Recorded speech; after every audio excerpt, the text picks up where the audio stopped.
नमस्कार, मैं हूं पुण्य प्रसून वाजपेयी। आज का दिन मोदी सरकार के लिए अहम है। आज का दिन शायद कश्मीर में आने वाले वक्त में किस दिशा में घाटी का रुख होगा यह भी महत्वपूर्ण है। और शायद जम्मू जिस सियासत को साधना चाहती है उसका असर श्रीनगर तक पहुंचेगा या नहीं पहुंचेगा, इस मामले में भी महत्वपूर्ण है। झारखंड कई मायनों में देश के लिए महत्वपूर्ण एक ऐसी दौर से गुजरता हुआ जहां सिर्फ और सिर्फ मुख्यमंत्रियों का बदलना और हाथ खाली, और इन सब के बीच पहली बार एक ऐसा मौका, क्या वाकई बहुमत की कोई सरकार आ जाएगी? ये सारे सवाल दरअसल एग्जिट पोल में निकले जरूर, लेकिन अब से 1 घंटे के बाद वोटों की गिनती शुरू होगी तो कई सवाल हर जहन के सामने होंगे कि क्या आने वाले वक्त में इस देश की सियासत का रुख बदल रहा है, कुछ बदलेगा। हम सीधे पहले चलते हैं। इस वक्त हमारे साथ अश्वनी जम्मू से जुड़ चुके हैं।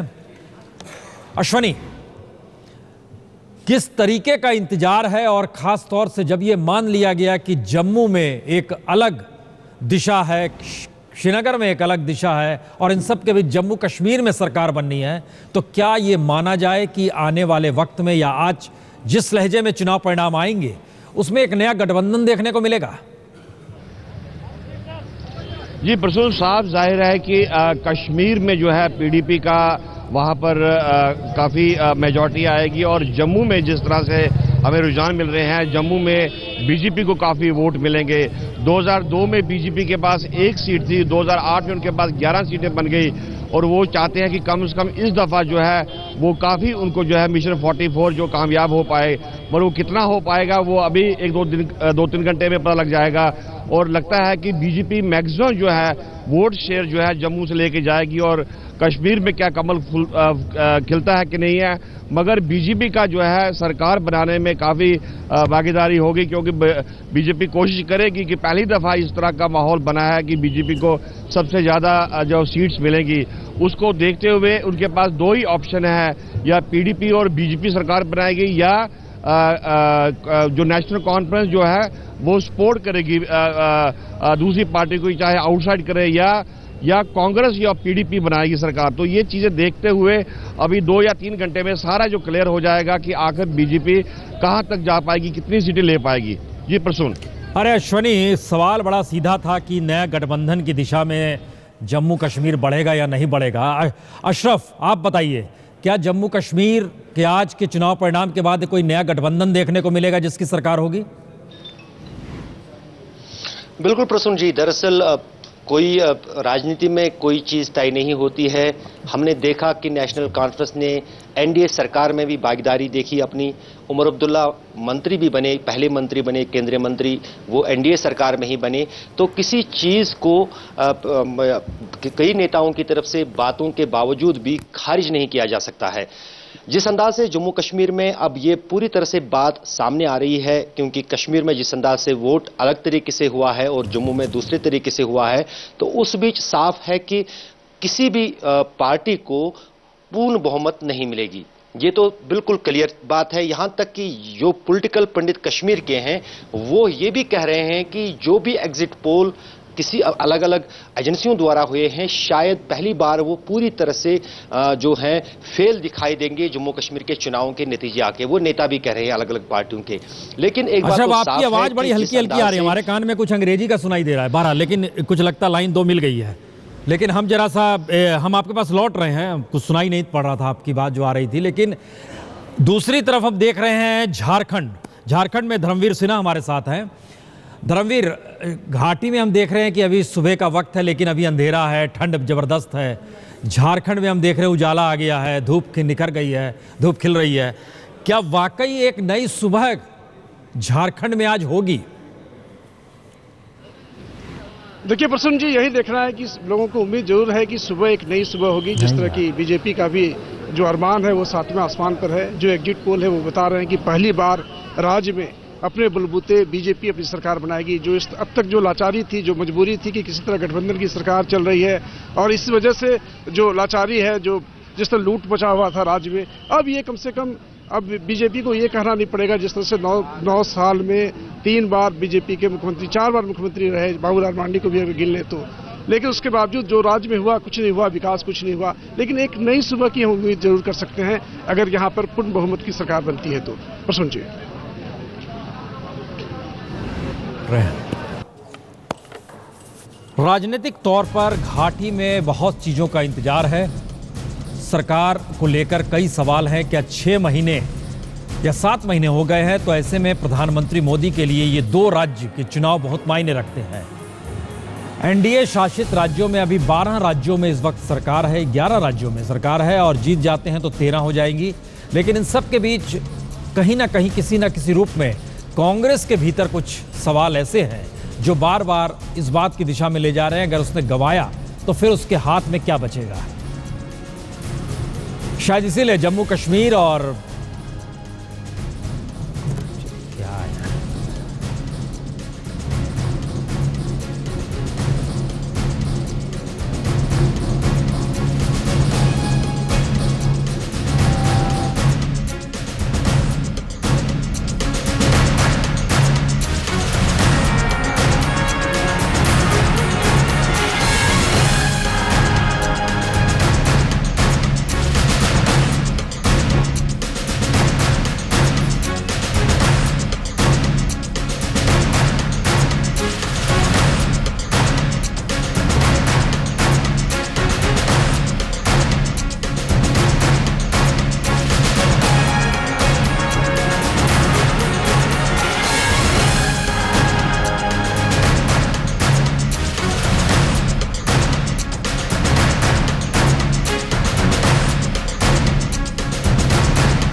कश्मीर की सर्दी में ये कांगड़ी की लौ, लेकिन साथ ही है चुनावी गर्माहट, क्योंकि कुछ ही घंटों में आ रहे हैं नतीजे। अनंतनाग में इस वक्त मैं मौजूद हूँ।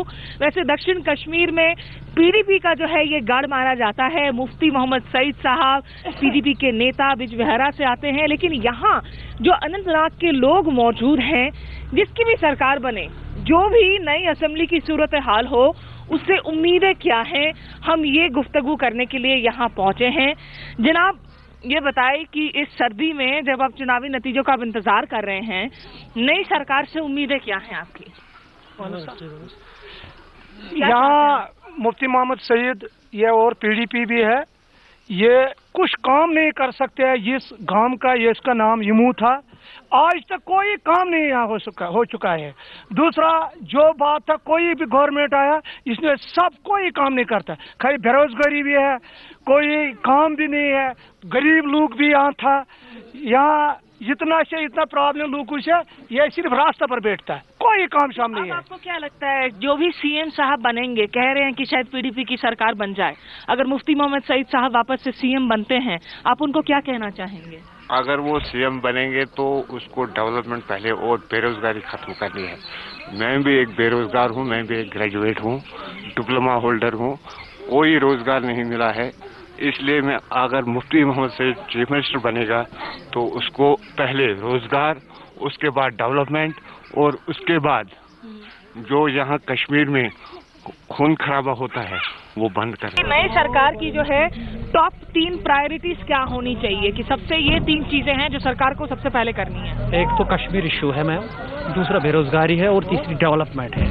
चाहे राशन का मामला है, चाहे पानी का मामला है, चाहे बिजली का मामला है, ये सब तीन चीज़ें सबसे जो बड़ी प्रॉब्लम है, यही तीन चीज़ें हैं, इसमें सारा कुछ आता है। तो बड़ी तादाद में जो है पिछले लगभग 3 दशकों में सबसे ज्यादा वोटिंग देखने को मिली है इस बार। कश्मीर घाटी हो, कश्मीर के दूसरे इलाके हो, और लोगों को लगता है कि जो भी नई सरकार बने, अगर वो विकास के वादे पर खरा नहीं उतरती है तो ये उनके साथ धोखा होगा, फरेब होगा। वीडियो जर्नलिस्ट तारिक लोन के साथ अनंतनाग में स्मिता शर्मा, आज तक। अशरफ, एक सवाल है, हर जहन में बड़ी उम्मीद है नई सरकार को लेकर। क्या ये माना जाए कि अगर बहुमत किसी को नहीं मिलता है और एक हंग असेंबली की स्थिति आती है तो फिर जम्मू कश्मीर एक नाजुक मोड़ पर, क्या ये माना जाए अशरफ?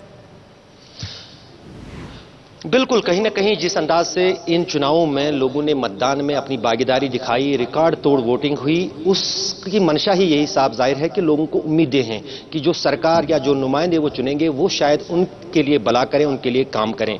तो जाहिर है जब कोई गठबंधन की सरकार बनेगी, जिस अंदाज से हमने पिछली सरकार देखी जो अभी तक चल रही थी, वर्तमान में नेशनल कॉन्फ्रेंस कांग्रेस की जब फेल हो जाती है सरकार तो एक दूसरे पर आरोप प्रत्यारोप लगता है। यही उससे पहले वाली जो गठबंधन सरकार पीडीपी और कांग्रेस की थी उसका भी यही हाल हुआ।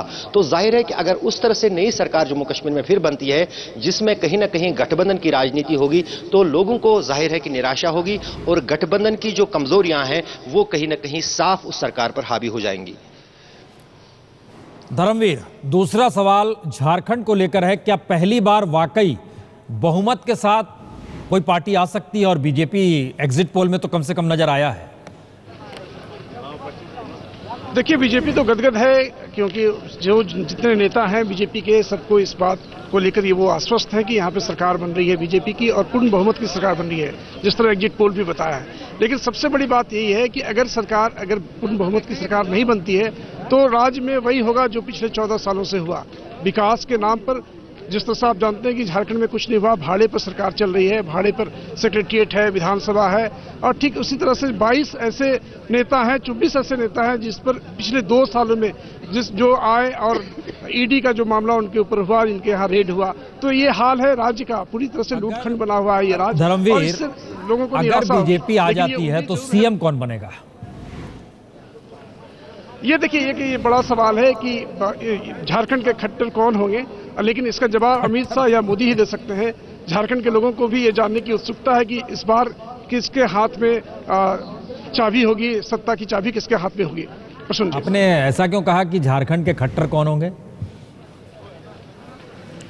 ये अभी जिस तरह से 3 बार मुख्यमंत्री के रूप में अर्जुन मुंडा को ये चांस मिला, लेकिन इस बार कई लोग हैं जो दावेदार हैं, जिसमें रघुवर दास हैं जो बीजेपी के प्रदेश राष्ट्रीय उपाध्यक्ष हैं। इसके अलावा जयंत सिन्हा के बारे में भी लोग कहते हैं जो वित्त मंत्री हैं, वित्त राज्य मंत्री हैं। सुदर्शन भगत हैं जो ग्रामीण विकास मंत्री हैं। सीपी सिंह है, रविंदर राय हैं जो प्रदेश अध्यक्ष हैं। ऐसे तमाम लोग हैं जो अभी इस लाइन में है, इस दौड़ में है, सीएम के दौड़ में है। लेकिन अब ये देखना होगा कि जिस तरह से आमतौर पर यह देखा गया कि गैर मराठी महाराष्ट्र में चुने गए, गैर जाट हरियाणा में चुने गए, तो यहाँ भी क्या कोई गैर आदिवासी को ये मौका मिलता है कि नहीं, ये लोगों के पास एक सवाल है। और ये देखना होगा कि आने वाले जो समय है, यानी कुछ घंटे के बाद, तो ये क्लियर हो जाएगा कि सरकार किसकी बनती है। चलिए, हमारे साथ रीमा भी चूंकि जुड़ी हुई है बीजेपी हेडक्वार्टर दिल्ली से। रीमा, ये एक बड़ा सवाल हर जहन में है कि कहीं भी जीत हो रही है, जीत प्रधानमंत्री मोदी के लोकप्रियता पे हो रही है, कहीं राज्य में कोई सीएम बन रहा है तो तय दिल्ली से हो रहा है, और आने वाले वक्त में किसी भी राज्य में सरकार बीजेपी की बन रही है तो दिशा निर्देश दिल्ली के ही हैं। तो ऐसे में इन 2 राज्यों को लेकर दिल्ली के भीतर अब क्या चल रहा है, या बीजेपी के भीतर दिल्ली में क्या है?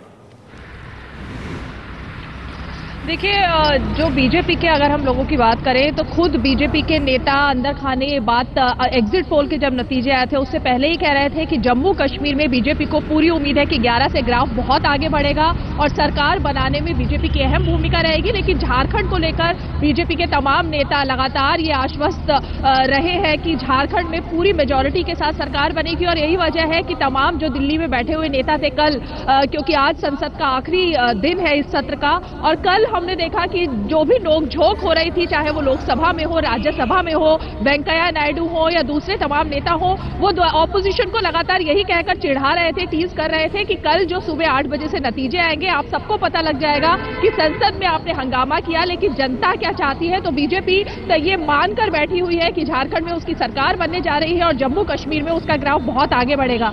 कल रात को प्रसून जी एक अहम बैठक भी हुई है नितिन गडकरी के घर पर, जिसमें आरएसएस के तमाम वरिष्ठ नेता मौजूद थे, बीजेपी के तमाम वरिष्ठ नेता मौजूद थे और उसमें भी ये चर्चा हुई है कि आने वाले अगर दोनों राज्यों में जो भी ग्राफ आगे बढ़ता है, झारखंड में मुख्यमंत्री का दावेदार कौन कौन हो सकता है, तमाम जो मुद्दे थे इस पर कल एक चर्चा शुरू हुई है। और जाहिर है कि बीजेपी ये मानकर बैठी है कि जो भी नतीजे रहेंगे वो मोदी मैजिक के चलते ही रहेंगे और मोदी का जादू इन दो राज्यों में भी जरूर चलने वाला है।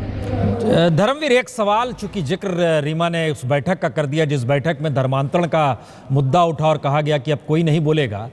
झारखंड एक ऐसा राज्य है जहां पे आदिवासियों के धर्मांतरण की स्थिति, ईसाई बनाना और फिर उसके बाद घर वापसी का प्रोसेस बड़ी तेजी से आरएसएस बहुत ज्यादा सक्रिय है। क्या नई सरकार आने के बाद इन सारी स्थितियों पर रोक लगेगी या तेजी आएगी? धर्मवीर, देखिए, नई सरकार आती है बीजेपी की तो जाहिर तौर पर जो इलाका है, ये इलाका पूरी तरह से आदिवासी बेल्ट है। यहाँ पर जो संथाल परगना की अगर हम बात करें तो 40% संथाल आदिवासी उस जगह पर है, संथाल परगना में, और करीबन 7% जो है वो ईसाई हैं। और जो जुदेव का इलाका जो आप देख सकते हैं, छोटा नागपुर का जो इलाका है, जुदेव छत्तीसगढ़ सटा हुआ है, जसपुर है, उस जुदेव उस समय एक धर्मांतरण के खिलाफ जिस तरह से घर वापसी का एक अभियान चलाया था, तो अब नई सरकार ऐसी कोई काम, मुझे नहीं लगता है कि बीजेपी के पास अभी ऐसा कोई एजेंडा होगा जो कि वो विवाद में पड़े, क्योंकि यहाँ आदिवासी बेल्ट है, ईसाई भी काफी है इस जगह पे, मुस्लिम आबादी भी करीबन 15% है। तो ऐसे में कोई भी काम ऐसे बीजेपी अभी नहीं करना चाहेगी कि जिसमें विवाद में वो फंसे। अश्वनी, कश्मीरी पंडितों का मसला उठा और फिर नहीं भी उठा, 370 उठा फिर नहीं भी उठा। क्या जम्मू के भीतर जो कश्मीरी पंडित हैं उन्हें इस बार लग रहा है कि कोई भी सरकार बने उनके इशू इस बार नई सरकार के सबसे ऊपर में होंगे मुद्दों के तौर पर और सुलझाने की कोशिश होगी? जी, साफ जाहिर है प्रसून की इस दफा जो है पीडीपी नंबर 1 पर आ रही है, जिस तरह से रुझान है, और बीजेपी ने भी अपना फूल जो है काफ़ी जगह खिलाया है। और इस दफ़ा का जो मेन चीज़ है कि क्या पीडीपी कांग्रेस का सपोर्ट लेती है या बीजेपी के साथ जाती है। पर जिस तरह से मुफ्ती मोहम्मद सईद के बयानबाजी आ रही है, उससे लगता है कि उनका सॉफ्ट कॉर्नर भी है बीजेपी की तरफ से। और दूसरा जो है पीडीपी के और बीजेपी के जो अधिकतर लोग हैं, वो कुछ लोग दिल्ली पहुंच चुके हैं, वो वहाँ पे वो बातचीत कर रहे हैं कि आखिर जो है, क्योंकि किसी को बहुमत नहीं मिलेगा 44+ जो है, जिस तरह से बीजेपी का ऐलान था कि 44+ वो लेंगे, मुझे लगता नहीं है कि वहां तक जा पाएंगे। बट देखना यह है कि जो सबसे ज़्यादा जो है पीडीपी का शेयर होगा वो कश्मीर की पार्टी होगी और जम्मू से जो है बीजेपी का शेयर होगा। और दोनों का देखना है कि आखिर कांग्रेस को कितना वोट मिलता है और पीडीपी को कितने शॉर्टेज होती है। जिस तरह से पीडीपी का कहना है कि उनको कम से कम 5-7 सीटों की शॉर्टेज हो सकती है, उसके लिए वो क्या कांग्रेस से सपोर्ट लेते हैं या बीजेपी के साथ सपोर्ट लेते हैं, या एक उनके पास ऑप्शन है कि इंडिपेंडेंट कैंडिडेट से भी बातचीत करें। वो कितने इंडिपेंडेंट कैंडिडेट है उनको देखते हुए उसी के बाद ही ये डिसाइड हो पाएगा कि सरकार किसकी बनेगी। जी, हम एक रिपोर्ट दिखलाते हैं, ये बड़ा महत्वपूर्ण है। जब सैलाब आया तो सैलाब के मद्देनजर वहां पर जो सैलाब से प्रभावित लोग थे वो इस नई सरकार से क्या उम्मीद कर रहे हैं। मौसमी की रिपोर्ट देखिए। आदिल अहमद चौपान, उम्र 20 साल। बाढ़ के कहर में आदिल भी कहीं खो गया। लोगों को बचाने के लिए गया था, लेकिन राजबाग में लोगों को बचाते बचाते ही डूब गया। 3 महीने बाद उनके लिए क्या बदला है और किस तरह से इलेक्शन रिजल्ट्स को उनका परिवार देखता है, ये बात करने के लिए हम उनके परिवार के पास आए हैं, जो कि निशात में रहते हैं, एक गरीब परिवार है, और इनसे बात करने की कोशिश करते हैं। अस्सलाम वालेकुम। बाढ़ ने इस परिवार को जो जख्म दिए वो तो शायद कभी नहीं भरेंगे, पर इस परिवार को उम्मीद है कि जो चुनाव है वो शायद इस परिवार की बदनसीबी को बदल सकते हैं। हमारे साथ आदिल का पूरा परिवार है, उनकी माँ, उनकी बहन और उनके भाई, उनके पिता। बात करते हैं उनसे और पूछते हैं कि किस तरह से वो लोग नेता काफी आए यहाँ पे, चक्कर काट के गए। मुख्यमंत्री भी आप कह रहे हैं कि यहाँ पे आए थे, बिल्कुल सही। क्या कह के गए वो गया था, उसने बोला था हम जीतेंगे, उसके बाद वो ये जाहिद बरहाल करेंगे, वो देंगे नौकरी, बाकी कुछ नहीं बोला था।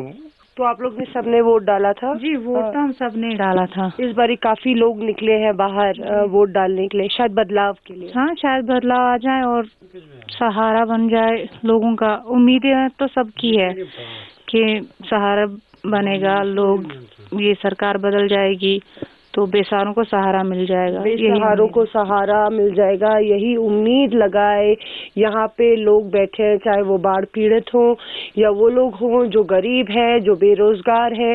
वो यही उम्मीद कर रहे हैं कि विकास, जो भी सरकार आएगी वो विकास करेगी और कश्मीर की एक नई कहानी लिखेगी। कैमरा पर्सन निखिल शर्मा के साथ मौसमी सिंह।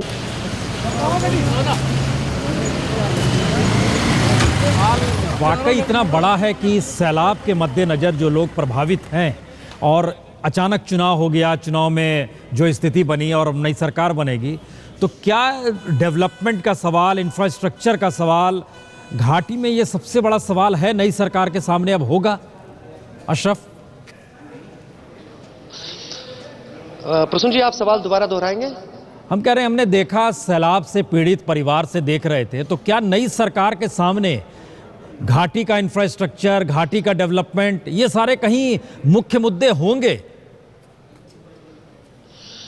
ये तो सबसे बड़ा मुख्य मुद्दा है। अगर हम मैनिफेस्टो देखें या फिर नेताओं की जो रैलियों में लोगों से उन्होंने संबोधित किया, उनमें सबसे बड़ी बात यही थी, खासतौर से पीडीपी की तरफ से, कि उनकी पहली प्रायोरिटी नई सरकार बनाने पर यही होगी कि जो बाढ़ प्रभावित या बाढ़ पीड़ित है उनको दोबारा से किस तरह से बसाया जाए, उनकी किस तरह से मदद की जाए। लेकिन प्रसून जी, यहाँ पर काफ़ी महत्वपूर्ण बात यह है, कश्मीर में डेवलपमेंट का काम या कुछ भी काम हो वो पूरी तरह से केंद्र सरकार पर ही निर्भर है। केंद्र सरकार कितना पैसा राज्य सरकार को देता है, उसकी कितनी रुचि उसमें रहती है, उसी पर सभी चीजें टिकी रहेंगी।